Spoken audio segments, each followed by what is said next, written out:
నమస్తే, welcome to GBR world. నా పేరు బండే వెంకట్. జనసేన అధినేత అలాగే డిప్యూటీ సీఎం పవన్ కళ్యాణ్ గారు 2024 గోల్డెన్ ఇయర్గా చెప్పుకోవచ్చు. 2024 అసెంబ్లీ ఎన్నికల్లో పోటీ చేసిన 21 స్థానాల్లో 21 గెలవడం జరిగింది. అంటే 100కు 100% పవన్ కళ్యాణ్ గారు గెలిచారు.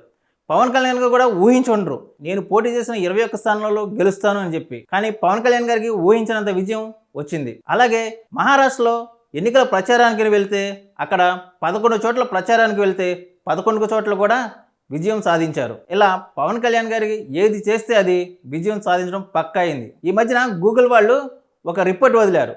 అదేంటంటే 2024లో ఎవరిని బాగా సెర్చ్ చేశారని ఒక రిపోర్ట్ తయారు చేస్తే దానిలో పవన్ కళ్యాణ్ గారు టాప్ 2లో ఉన్నారంట. అంటే ప్రపంచవ్యాప్తంగా పవన్ కళ్యాణ్ గారు టాప్ 2లో ఉన్నారు. ఇది ఏ పొలిటీషియన్కి సాధ్యం కాని విషయం. 2024 పవన్ కళ్యాణ్ గారికి గోల్డెన్ ఇయర్ లాగానే వచ్చే ప్రతి సంవత్సరం కూడా పవన్ కళ్యాణ్ గారికి పట్టిందల బంగారం అని జన సైనికులు అలాగే జనసేన పార్టీ నాయకులు కోరుకుంటున్నారు.